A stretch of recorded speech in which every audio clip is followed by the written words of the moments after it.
युद्ध के बीच ज़ेलेंस्की का नया बयान सामने आ चुका है। उन्होंने कहा कि वो युद्ध जीतने के लिए पूरी ताकत लगा देंगे। साथ ही साथ उन्होंने कहा है कि सैनिकों को हर वो चीज देंगे जिससे रूस के सैनिकों को हराया जा सके। मतलब साफ है कि नए साल में युद्ध और भीषण होने वाला है, क्योंकि ना पुतिन की सेना हमले से रुक रही है और ना ही ज़ेलेंस्की की सेना पलटवार करने में पीछे हट रही है।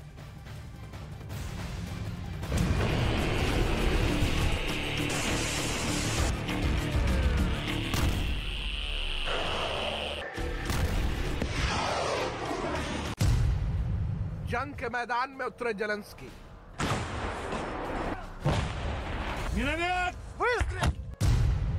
यूक्रेन के राष्ट्रपति ने खाई नई कसम।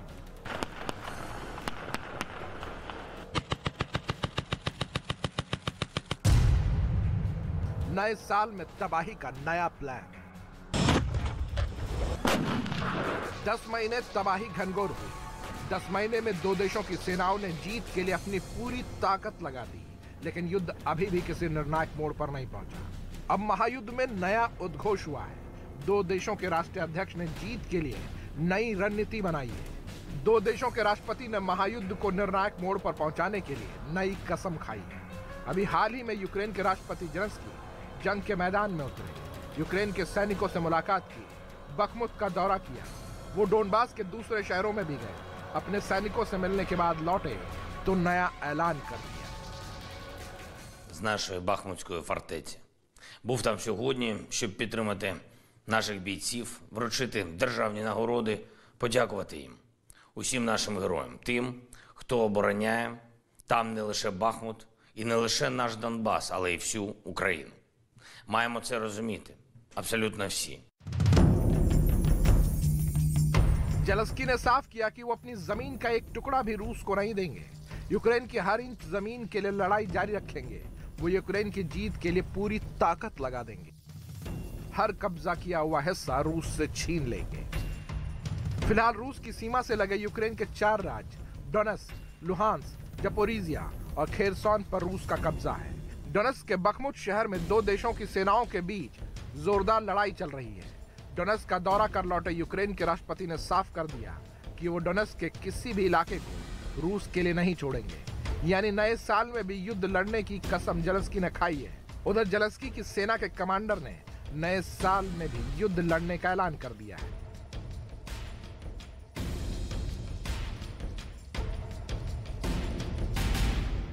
Стосовно тимчасового припинення вогню. Я вважаю, що повне припинення вогню з нашого боку буде лише тоді, коли жодної. इससे पहले ठीक ऐसा ही बयान रूस की तरफ से आया था, जब रूस की तरफ से कहा गया कि वो क्रिसमस में भी युद्ध जारी रखेंगे, क्योंकि किसी भी सीज फायर का ऐलान यूक्रेन की तरफ से नहीं किया गया। साफ है कि चाहे क्रिसमस हो या नए साल का जश्न, दो देशों की सेना एक दूसरे का बारूद से स्वागत करेगी।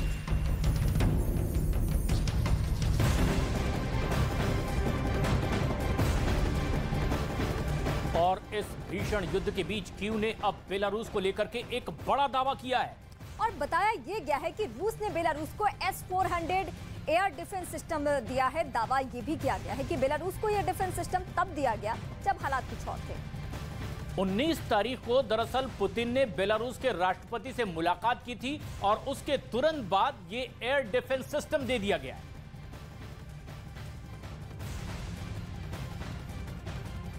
बेलारूस को अब एयर डिफेंस सिस्टम मिला है।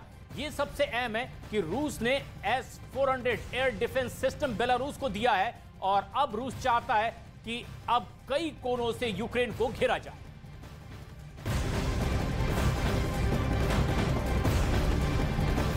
इससे पहले कि ये जंग पूरी दुनिया को अपनी चपेट में ले ले, 99 साल के वॉर एक्सपर्ट ने पुतिन और ज़ेलेंस्की दोनों को बहुत बड़ी सलाह दी है।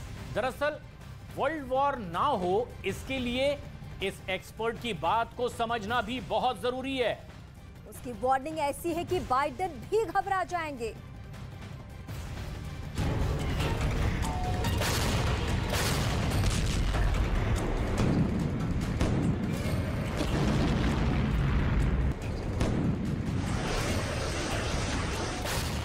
यूक्रेन और रूस के बीच छिड़ी जंग में बहुत कुछ दांव पर लगा है।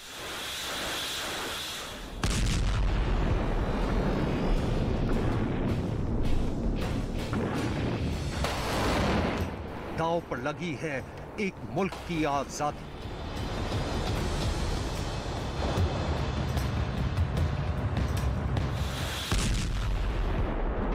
दांव पर लगी है लाखों करोड़ों जिंदगी।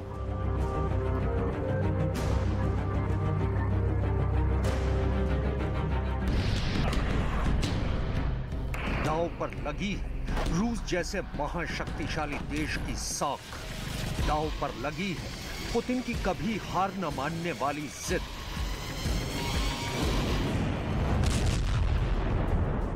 और दांव पर लगी है दुनिया की शांति।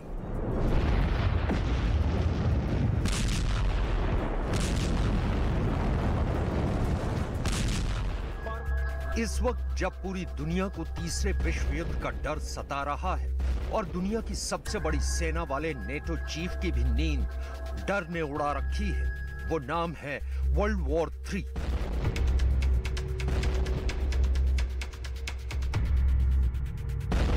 पूरी दुनिया जिस तीसरे विश्व युद्ध के खतरे से सहमी हुई है, उस खतरे को टालने का रास्ता अमेरिका की एक जानी मानी शख्सियत ने दिखाया है। अमेरिका के पूर्व विदेश मंत्री हेनरी किसिंजर ने तीसरे विश्व युद्ध को टालने का वो कौन सा रास्ता दिखाया है, आगे बताएंगे आपको।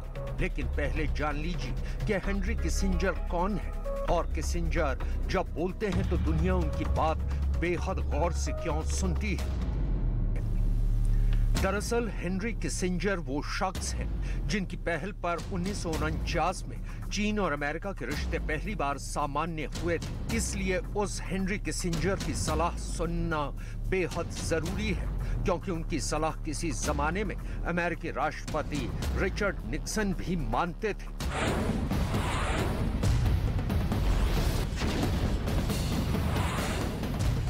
हम आपको ये भी बताएंगे कि किसिंजर की तीसरे विश्व युद्ध को टालने की सलाह पर यूक्रेन ने क्या कहा और यूक्रेन पर जंग थोपने के बाद पुतिन की छवि रूस में कैसी बन गई।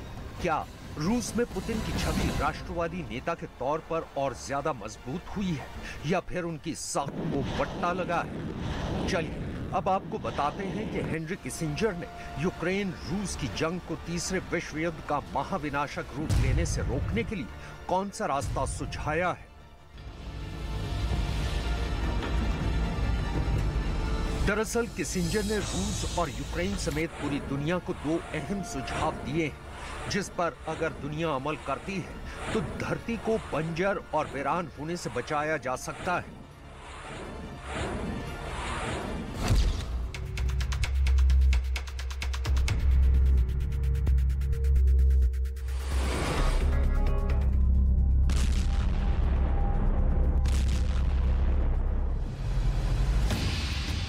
हेनरी किसिंजर ने तीसरा विश्व युद्ध टालने के लिए पहला सुझाव बातचीत के जरिए विवाद को सुलझाने का दिया है। द स्पेक्टेटर पत्रिका में हेनरी किसिंजर ने लिखा, अब वक्त आ गया है कि यूक्रेन रूस के बीच छिड़े विवाद को बातचीत के जरिए सुलझाया जाए। किसिंजर ने दुनिया की शांति के लिए जो सुझाव दिया है, उस रास्ते को पीएम मोदी भी खुद पुतिन को सुझा चुके हैं।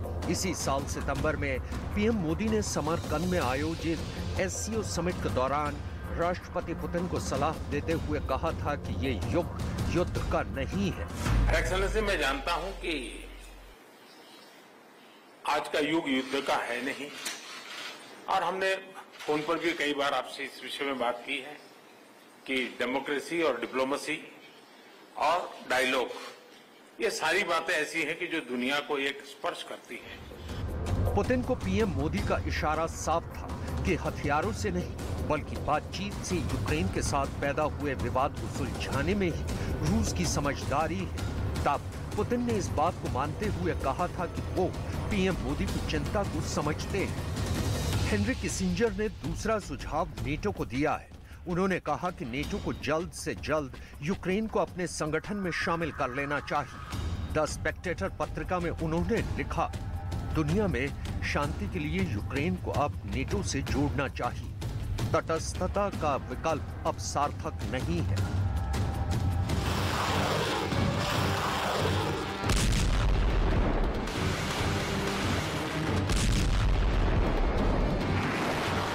दरअसल ये वही कारण था जिसकी वजह से रूस ने 10 महीने पहले यूक्रेन पर चढ़ाई की थी। उस वक्त यूक्रेन ने नेटो में शामिल होने की कोशिशें तेज कर दी थी, जिससे पुतिन भड़क उठे थे। उन्होंने जेलेंस्की को नेटो में शामिल न होने की चेतावनी दी, लेकिन जेलेंस्की नहीं माने। आखिरकार फाइनल वार्निंग देने के बाद भी जब यूक्रेन नहीं माना, तब पुतिन ने अपनी सेना को यूक्रेन पर चढ़ाई का आदेश दे दिया। इससे पहले अमेरिका के पूर्व राष्ट्रीय सुरक्षा सलाहकार हेनरी किसिंजर ने मई के महीने में भी रूस को युद्ध विराम का प्रस्ताव दिया था, लेकिन शर्त रखी थी कि रूस को पहले अपने सैनिकों को वापस बुलाना ही होगा। और इसके बाद जो बातचीत होगी उसमें रूस के कब्जे वाले क्रीमिया पर भी बातचीत होगी।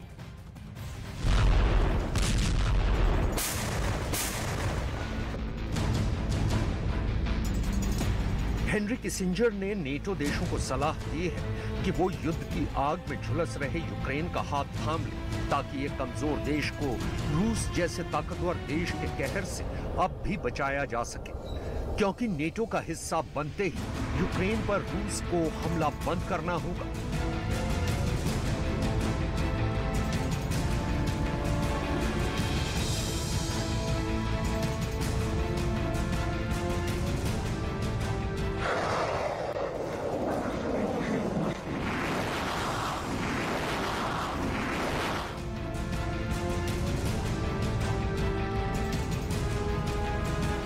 जंग खत्म कर यूक्रेन की धरती से अपने सैनिकों को वापस बुलाना होगा। अगर रूस ऐसा नहीं करेगा तो यूक्रेन के साथ खड़े हो जाएंगे सभी 30 नेटो देश, जिनसे पार पाना रूस के बस की बात नहीं। अगर रूस नेटो से टकराने से बाज नहीं आया तो तीसरा विश्व युद्ध तय। इसी युद्ध के साथ तय दुनिया का अंत।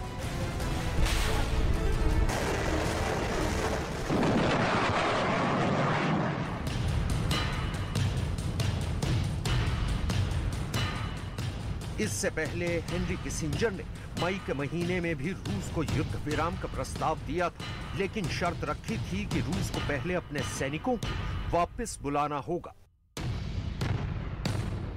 फिर इसके बाद जो बातचीत होगी उसमें रूस के कब्जे वाले क्राइमिया की भी बात होगी। तब रूस ने किसिंजर के प्रस्ताव को सिरे से खारिज कर दिया था।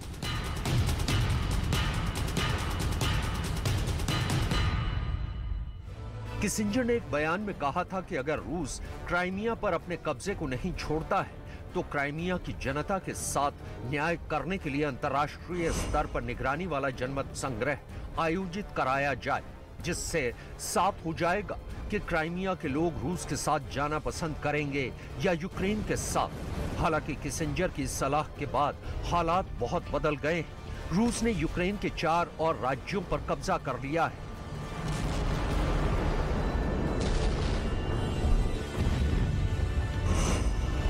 रूस ने क्राइमिया पर 2014 में जनमत संग्रह के जरिए कब्जा कर लिया था और इसी साल 30 सितंबर को रूस की सीमा से लगे यूक्रेन के 4 राज्य डोनेस्क, लुहांस्क, ज़ैपोरिज़िया और खेरसोन को अपने देश में मिला लिया। इसके लिए भी रूस ने जनमत संग्रह का तरीका अपनाया, जिसे यूक्रेन, अमेरिका और ब्रिटेन समेत कई देशों ने सिरे से खारिज कर दिया। हेनरी किसिंजर की एक सलाह तो यूक्रेन ने मान ली, लेकिन दूसरी सलाह को सिरे से खारिज कर दिया। युद्ध की आग में हर दिन बर्बाद हो रहे यूक्रेन ने रूस के साथ बातचीत से साफ इनकार कर दिया है। जेलेंस्की के तेवर से साफ है कि यूक्रेन की जंग अभी खत्म होने वाली नहीं है। जेलेंस्की के इनकार के पीछे अमेरिका, जर्मनी, ब्रिटेन और फ्रांस जैसे ताकतवर देशों का सपोर्ट है, जो यूक्रेन को जंग में हथियारों की कमी नहीं होने दे रहे हैं। यूक्रेन भी इन्हीं विदेशी हथियारों के दम पर रूस के छक्के छुड़ा रहा है।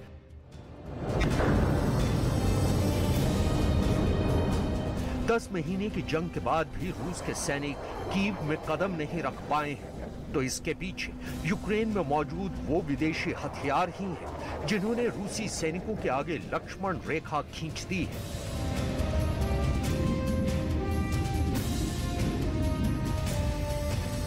क्या यूक्रेन पर चढ़ाई करने का पुतिन का फैसला उनकी जिंदगी की सबसे बड़ी गलती है? क्या यूक्रेन पर हमला करने के बाद से पुतिन की छवि पूरी दुनिया में धूमिल हुई है? क्योंकि अब रूसी नागरिक भी महसूस करने लगे हैं कि यूक्रेन पर बेवजह चढ़ाई कर पुतिन ने रूस को आर्थिक मुसीबत में डाल दिया है। रूस के नागरिक अब पुतिन को यूक्रेन में मारे गए 1 लाख सैनिकों की मौत का जिम्मेदार ठहराने लगे हैं। इसलिए सवाल उठ रहे हैं कि क्या 2 दशकों से रूस की सत्ता पर मजबूत पकड़ बनाए रखने वाले पुतिन के कदम अब डगमगाने लगे हैं। इसमें कोई शक नहीं है कि पुतिन के इस फैसले से उनके एक मजबूत, निर्णायक और कट्टर राष्ट्रवादी राजनेता की छवि को गहरा आघात लगा है।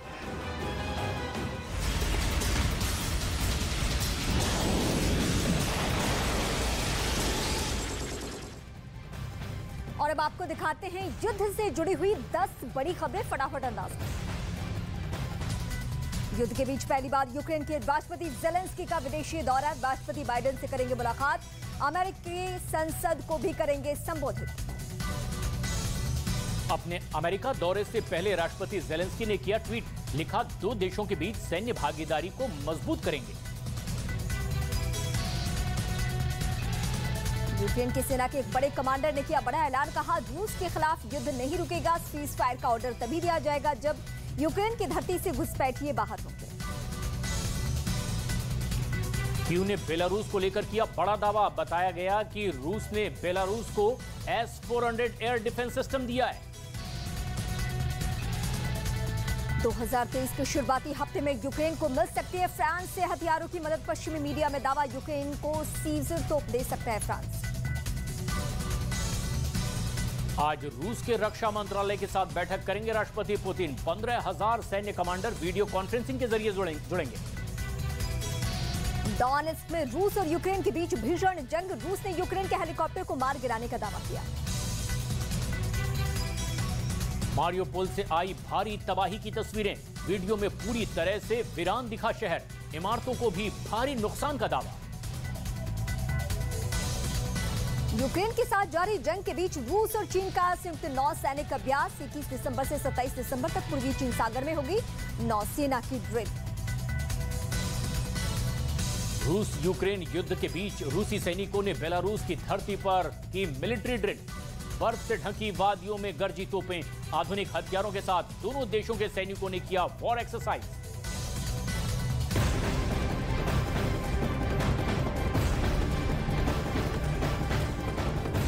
यूक्रेन के सेना के एक बड़े कमांडर ने एक बड़ा ऐलान कर दिया है। उन्होंने कहा है कि रूस के खिलाफ युद्ध नहीं रुकेगा।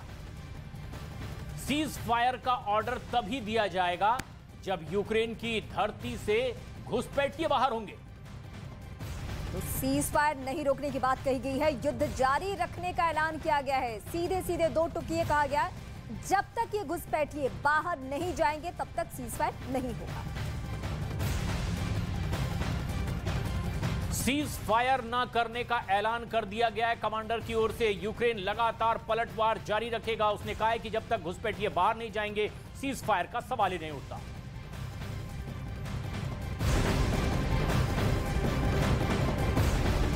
युद्ध के मोर्चे से नया दावा सामने आ चुका है। जेलेंस्की का दावा क्या है ये हम आपको बताते हैं। जेलेंस्की ने दावा करना शुरू कर दिया है कि अगले 1-2 दिन के भीतर ही रूस के मरने वाले फौजियों की तादाद 1 लाख के पार पहुंच जाएगी। यानी युद्ध में यूक्रेन ने रूस को बड़े नुकसान पहुंचाने का ऐलान कर दिया है। लेकिन इस बात से पुतिन का गुस्सा अब 7वें आसमान पर है कि यूक्रेन लगातार पलटवार की मुद्रा में दिख रहा है।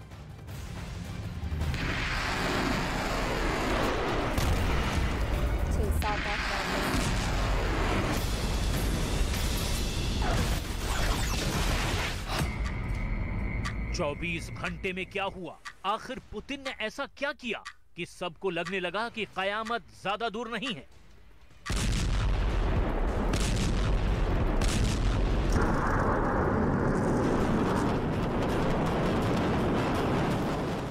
जेलेंस्की को ऐसा क्यों लगा कि उनके पास अब सिर्फ 10 दिन ही बाकी हैं? और यूक्रेन की सारी उम्मीदें बिखर चुकी हैं क्योंकि पुतिन ने बहुत बड़ा फैसला कर लिया है।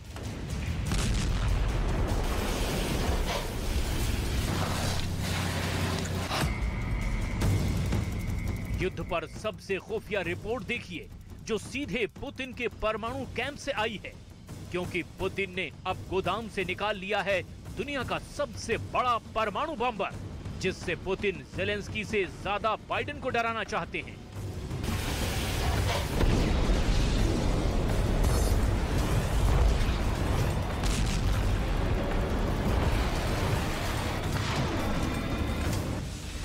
परमाणु खतरे का लेवल क्या है, ये जानने से पहले देख लीजिए युद्ध जीतने के लिए पुतिन अब 10 दिन से ज्यादा इंतजार क्यों नहीं करना चाहते।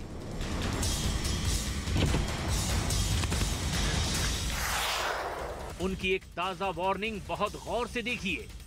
पुतिन के एक एक शब्द की अहमियत समझिए। पुतिन का इरादा बहुत ज्यादा विस्फोटक है। वो अब माफ नहीं करेंगे, ये उनकी बातों से साफ हो गया है। डॉनबास पर ज़ेलेंस्की के काउंटर अटैक के बाद पुतिन ने बड़ा ऐलान किया है।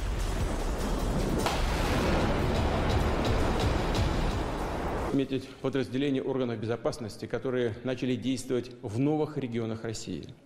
Да, вам сейчас трудно.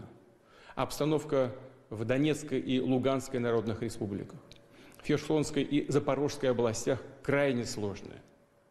Но на вас, на вашу защиту надеются живущие там люди, граждане России. И ваш долг сделать все необходимое для максимального обеспечения их безопасности, соблюдения прав. पुतिन नए हथियारों की बात कर रहे हैं।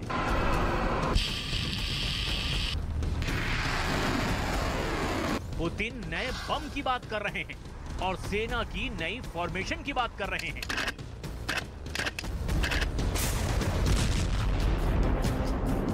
इसमें सबसे खतरनाक नाम है Tu-160 का। रूस ने अभी तक अपने खतरनाक बॉम्बर को यूक्रेन में नहीं उतारा है। ये ऐसा बॉम्बर है जिससे यूरोप और अमेरिका तो बहुत अच्छी तरह वाकिफ हैं, क्योंकि इन्हें ऐसे ही टारगेट्स पर परमाणु हमले के लिए तैयार किया गया है। Tu-160 ये दुनिया का सबसे बड़ा न्यूक्लियर बॉम्बर है, जो आवाज से भी तेज गति से उड़ता है। रूस के पास ऐसे 17 से ज्यादा बॉम्बर हैं और अब इनकी तादाद 25 से ज्यादा किए जाने की तैयारी है। 40,000 किलो बम और मिसाइल लेकर उड़ने वाला ये बॉम्बर आसमान में अमेरिका की सबसे बड़ी दहशत माना जाता है। रूस ऐसे 50 अपग्रेडेड बॉम्बर बनाने की तैयारी कर रहा है। नेटो इसे ब्लैक जैक कहता है, जबकि रूस की एयरफोर्स इसे स्वैन कहती है। इसे अमेरिका के B-1 बॉम्बर की टक्कर में रूस ने तैयार किया था और अब ऐसे नए बॉम्बर रूस की वायुसेना में शामिल किए जा रहे हैं। लेकिन क्या वक्त आ गया है कि इस बॉम्बर को परमाणु बम से लैस कर दिया जाए?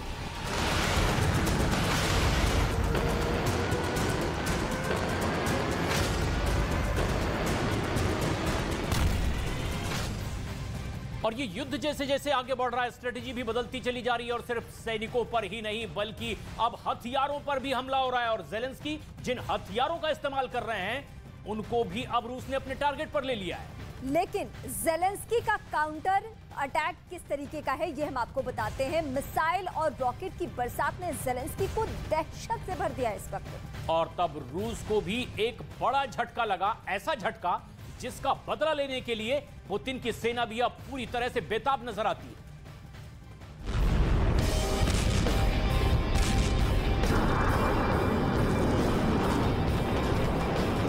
पुतिन इस वक्त युद्ध की नई रणनीति को लेकर कितने गंभीर हैं, इसके लिए आपको यूक्रेन की जमीन पर लिए चलते हैं।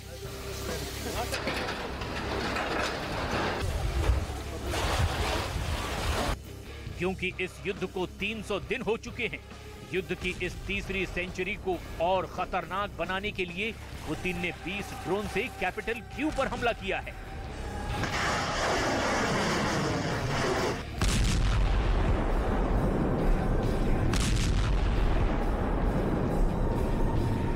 इस हमले के दौरान क्यू कैसे दहला, कैसे शहर में सायरन बजा और लोग कैसे खौफ के मारे किसी भी जगह आड़ लेकर छुपने लगे।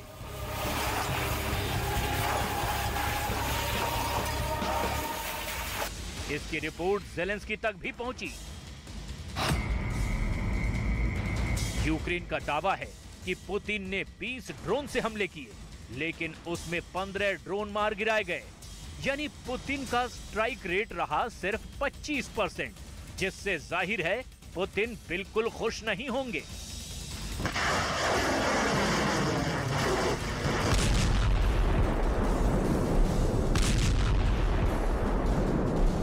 इस हमले से 3 दिन पहले भी कीव समेत यूक्रेन के कई शहरों पर 70 से ज्यादा मिसाइल बरसाई गई थी, जिसमें ज्यादातर कैलिबर क्रूज मिसाइल से हमला किया गया था।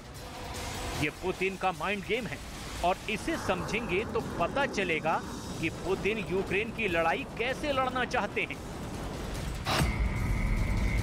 रूस ने जब यूक्रेन पर 70 से ज्यादा मिसाइलों से हमला किया, तब यूक्रेन का दावा है कि इसमें 90% हमलों को नाकाम कर दिया गया। लेकिन इन हमलों में यूक्रेन के बिजली घरों को फिर निशाना बनाया गया है और हालात ये हैं कि यूक्रेन की 50% बिजली सप्लाई इस वक्त पूरी तरह से ठप है। ये ऐसा वक्त है जब यूक्रेन में कड़ाके की ठंड है, तापमान माइनस में चल रहा है और यूक्रेन के लोगों को घरों को गर्म रखने के लिए बिजली की बहुत जरूरत है। По Союзу, від країн-партнерів в Європі, від Сполучених Штатів Америки, які допоможуть зберігати стабільність зараз і в наступному році. Це стосується і оборонної підтримки, це стосується енергетичної, макрофіну для України, але є ще над чим працювати, є ще життєво необхідні рішення, які очікують на остаточне схвалення і виконання. पुतिन ने जिन 70 से ज्यादा मिसाइलों से हमला किया, उनमें 40 तो सिर्फ कीव पर दागी गई हैं। इससे जाहिर है कि पुतिन का बड़ा टारगेट अब भी कैपिटल कीव बनी हुई है।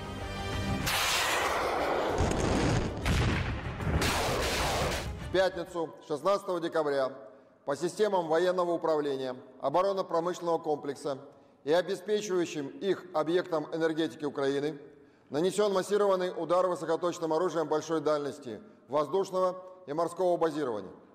Цель удара достигнута. Все назначенные объекты поражены.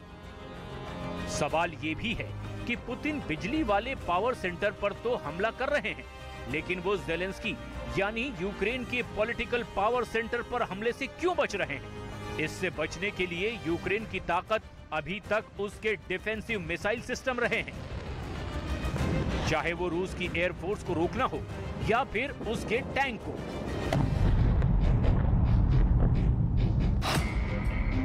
रूस के फाइटर जेट्स को रोकने के लिए यूक्रेन ने अपने 3 एयर डिफेंस सिस्टम का बखूबी इस्तेमाल किया है। इनमें बक एयर डिफेंस सिस्टम है, S-300 भी है और कंधे पर रखकर फायर की जाने वाली स्टिंगर मिसाइल भी है। Вогневим групам, а особливо 96-й Київський та 208-й Херсонський зенітним ракетним бригадам, які показали за цю добу найбільшу влучність. Ці шахеди, які були використані Росією з нової партії дронів. Ось такий терористичний інтернаціонал двох режимів допомагають воювати проти людей. Що ж, відповідатимуть. ज़ेलेंस्की जिन हथियारों का इस्तेमाल कर रहे हैं, उनको भी रूस ने अपने टारगेट पर लिया हुआ है। लेकिन ज़ेलेंस्की का काउंटर अटैक पुतिन को हैरान कर चुका है। अब मिसाइलों और रॉकेट की बरसात ने ज़ेलेंस्की को दहशत से भर दिया है। तब रूस को भी एक झटका लगा और बहुत तेज लगा। जब रूस के 2 मिलिट्री बेस ज़ेलेंस्की के टारगेट पर आ गए। एक है रयाजान में, जो यूक्रेन की राजधानी कीव से 800 किलोमीटर दूर है, और दूसरा है सारातोव, जो कीव से 1100 किलोमीटर की दूरी पर है। दोनों ही एयरबेस पर हमला हुआ और दावा किया गया कि इसमें रूस की बॉम्बर फ्लीट को नुकसान पहुंचा है।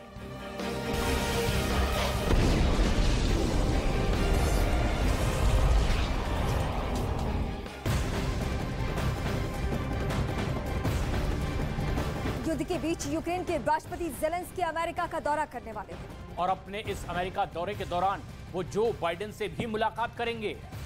साथ ही अमेरिका की संसद को भी संबोधित करने की खबर है। युद्ध के बीच ज़ेलेंस्की का ये पहला विदेश दौरा होगा, जिसकी चर्चा बहुत ज्यादा होने लगी है। और ये इस वक्त की बेहद अहम और बड़ी खबर भी है कि जब से यूक्रेन और रूस के बीच जंग छिड़ी है, तब से पहला मौका होगा जब यूक्रेन की धरती से बाहर निकलेंगे राष्ट्रपति ज़ेलेंस्की और अमेरिका का दौरा करेंगे। अमेरिका के राष्ट्रपति जो बाइडेन से उनकी मुलाकात होगी और ना सिर्फ उनकी राष्ट्रपति से मुलाकात होगी, बल्कि अमेरिका की संसद को वो संबोधित भी करेंगे।